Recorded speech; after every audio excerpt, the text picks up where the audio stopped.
All right, we're going to take a look at what a logarithmic graph is, and we're going to show how translations work with log graphs. Alrighty, here we have an exponential graph of base 3. Is this function 1 to 1? Remember, it must pass the horizontal line test. Yes. Does it have an inverse? Yes. The most important thing to remember about logarithms is a logarithm is an exponent. And you can see by this graph that the logarithmic function graph is the inverse of the exponential graph. The exponential graph is in blue. The logarithmic graph is in red.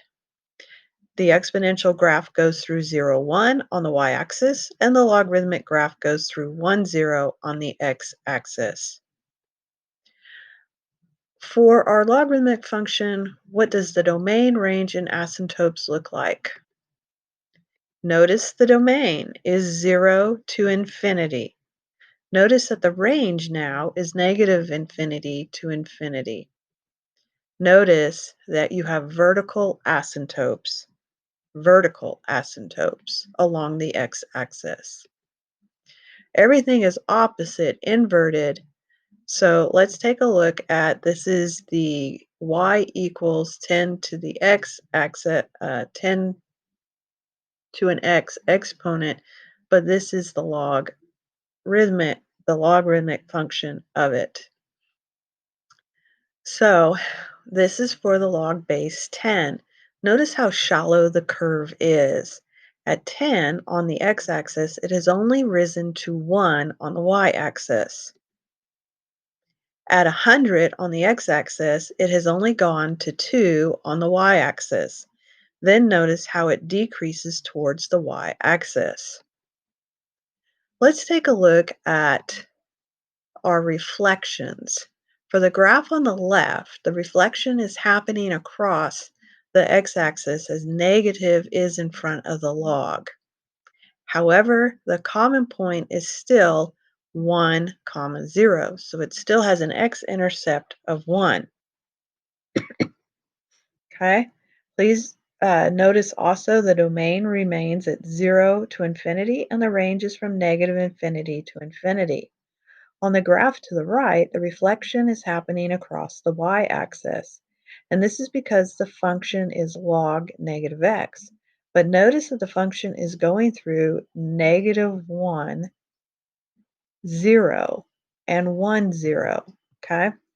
Again, the domain does change, but it's negative infinity to 0, but the range is still negative infinity to infinity. Okay, let's take a look at our shifts left and right. I have replaced the C's with H's. Okay, like our translations with our other function shifting to the left or right, it is the same. Notice with the log functions, the x-intercept of 1, 0 point is just shifted by the number of h units. If h is negative, it is in the right direction, and if h is positive, it is in the left direction. Okay, again, I've put in k's because we are using k's as our translations for up and down. Okay. Again, like our previous up and down translations for other functions, if the k is positive, it moves up, and if the k is negative, the graph moves down. Notice the point 1, 0 will move up or down the number of k units. Please also notice that your domain is still 0 to infinity, and your range is still negative infinity to infinity. Last, we look at the vertical stretch and vertical compression that happen when you have a log. If a is greater than 1, then you have a vertical stretch. If a is a fraction, you get a vertical compression or a vertical shrink. Again, this is just like the absolute value function, the quadratic, the exponential, and the step function. So notice that the negative 1, that's with the x moves the graph to the right by 1, and the 2 moves the graph up by 2. Notice that you can use the point 1, 0 and move the graph from that point. Let's take a look at graphing some logarithmic functions. We're going to take a look at log base 3 of x, and it is the inverse of the exponent 3 of x. Therefore, the table of values for g of x will be the reverse of the table of values for the exponent 3 of x. Okay, so here we have our table of values for the exponential function 3 of x. Notice we have a -1 for x, y is 1/3, 0, 1, 1, 3, and 2, 9. So if we take the inverse of those, if we swap them, then this is what our graph looks like. Okay, and our function is a log graph. Notice that we go from having a y-intercept of 1 to having an x-intercept of 1. Okay, notice that the domain is 0 to infinity, and the range is -infinity to infinity, and the asymptote is in the x direction, so we're denoting it as an x.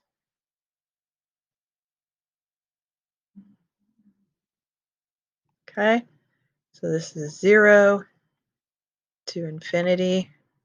This is -infinity to infinity, and x is 0. Alrighty, let's take a next look at this function here. I hope you can see that we have a horizontal shift.